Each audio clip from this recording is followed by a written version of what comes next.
kita berangkat di ngamuk. Pemirsa tentu masih ingat dengan peristiwa pembunuhan sadis seorang bapak oleh anak kandungnya sendiri di Desa Sedang Rejo, Kecamatan Sendang Agung, Lampung Tengah beberapa waktu lalu. Ambil buku TKP-nya.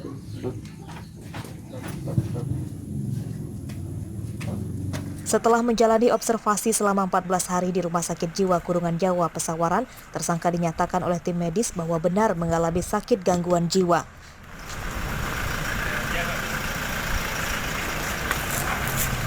Surat keterangan kesehatan kejiwaan tersangka bernama Kukuh Priyawaskito berusia 32 tahun ini diterima oleh polisi sektor Kalirejo, Lampung Tengah yang menangani kasus pembunuhan itu pada Rabu siang.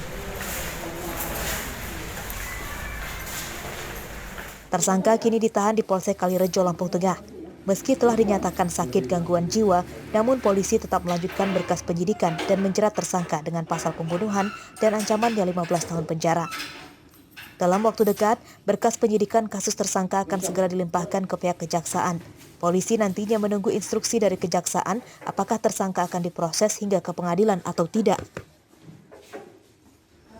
Perilaku tersangka pelanggaran hukum merupakan bagian dari gangguan kejiwaan.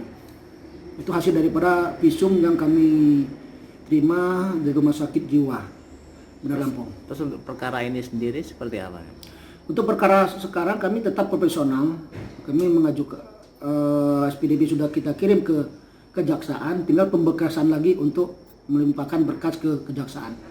Peristiwa pembunuhan terhadap Slamet Rianto oleh anak kandungnya sendiri bernama Kukuh Priyawaskito itu terjadi pada 23 Maret lalu. Korban yang baru tiba di rumah sepulang dari bekerja di ladang tewas dibunuh oleh tersangka dengan menggunakan senjata tajam. Tak lama dari membunuh ayahnya, tersangka kemudian ditangkap polisi. Haris Susanto melaporkan dari Lampung Tengah.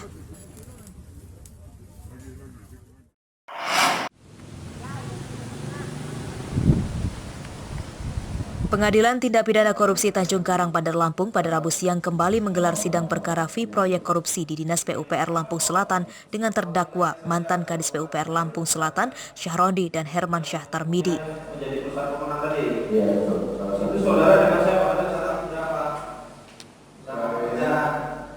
Pada sidang ini, jaksa dari KPK menghadirkan 6 orang saksi, yakni Wahyu Lesmono, Nusantara, Imam Sudrajat, Eka Aprianto, dan Firman Syah.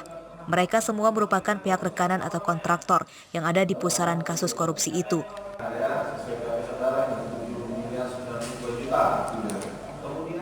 Salah satu saksi bernama Nusantara yang merupakan pegawai PT 9 Nagamas mengatakan pernah diperintah bosnya, yakni Gilang Ramadan, untuk memberikan uang kepada terdakwa Syahroni yang saat itu menjabat sebagai Kepala Dinas PUPR Lampung Selatan. Uang dalam plastik itu diberikan Nusantara ke sopir terdakwa Syahroni di daerah Enggal, Bandar Lampung. Namun Nusantara mengaku tidak mengetahui jumlahnya.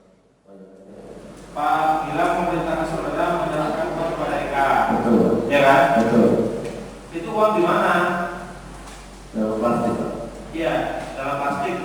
Maksudnya saudara terima langsung dari Gilang seperti apa? Dari Pak Gilang. Terus? Saya serahkan ke Pak Eka. Saudara serahkan ke Pak Eka? Iya. Saudara menyerahkan? Iya. Oke. Di mana menyerahkan kepada Eka? Oh, nggak salah kita KFC, Pak. KFC mana? KFC yang jauh.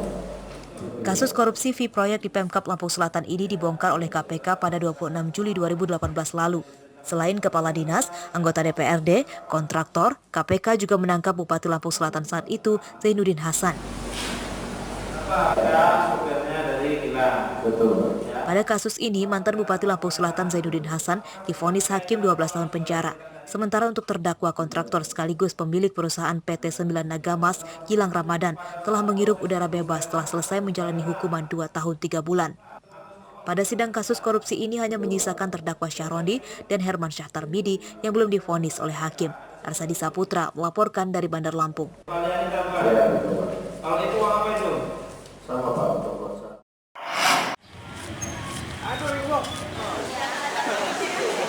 Menjelang hari-hari besar agama, biasanya harga berbagai komoditas dan bahan pokok akan naik. Namun, sepekan menjelang bulan Ramadan 1442 Hijriah, harga beberapa komoditas di pasar tradisional Liwa, Kecamatan Balik Bukit, Lampung Barat, malah turun. Rabu pagi, para pedagang mengatakan jika beberapa komoditas yang harganya turun, antara lain adalah cabai merah, bawang merah, dan bawang putih. Penurunan harganya bahkan bisa mencapai Rp5.000 per kilogramnya dibandingkan dengan harga pada 3 hari lalu. Menurut pedagang, harga cabai merah kini rata-rata Rp40.000 per kilogram dari sebelumnya Rp45.000 per kilogram. Kemudian harga bawang merah Rp35.000 per kilogram dari sebelumnya Rp40.000 per kilogramnya dan bawang putih Rp25.000 per kilogram dari sebelumnya Rp30.000 per kilogram. Bawang merah yang super ini 35, kalau yang putih 25. Oh, menjelang bulan suci Ramadan ini ada Biasa-biasa aja, nggak ada kenaikan. standar Pak ya? Ya standar. Standar. Ya. Menurunnya harga beberapa komoditas bumbu dapur itu menurut para pedagang karena pasokan mulai melimpah dari agen dan petani. Namun, pedagang masih merasa omset belum stabil, bahkan cenderung menurun karena belum stabilnya harga. Rosandi melaporkan dari Lampung Barat.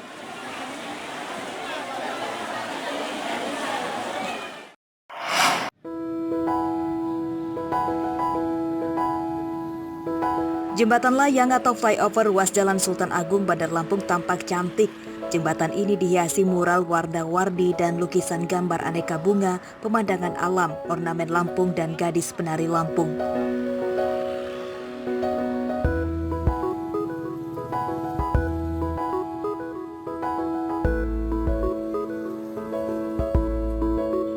Lukisan di sepanjang jembatan layang ini pun dapat menghilangkan rumor seram bagi warga saat melewati jembatan.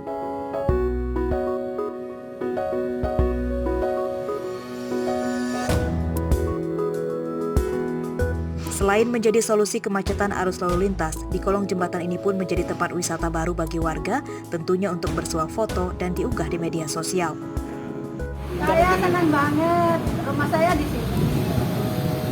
Tadinya memang saya nggak setuju ya.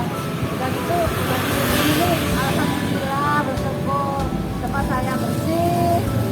Macet juga nggak sekarang kalau udah ada ini? Alhamdulillah nggak macet. Terus sudah dibuka jalan.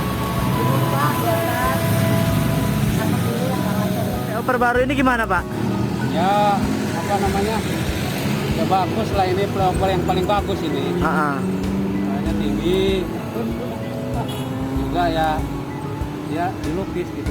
Ya, mudah-mudahan nggak macet lagi ya Pak ya dengan ada flyover ini. Nyebrang rel ini penyeberangan rel kereta api ini. Bagus lah. Saya akuin ini wali kota ini bagus lah. Iya. Jembatan layang di Jalan Sultan Agung Bandar Lampung ini Rabu siang resmi dioperasikan oleh Wali Kota Bandar Lampung Eva Duyanda. Saat peresmian jembatan juga dihadiri oleh mantan Wali Kota Bandar Lampung Herman HN sebagai penggagas pembangunan jembatan layang ini. Dengan dioperasikan jembatan layang ini diharapkan dapat mengurai kemacetan arus lalu lintas yang biasa terjadi sebelumnya saat ada kereta api melintas.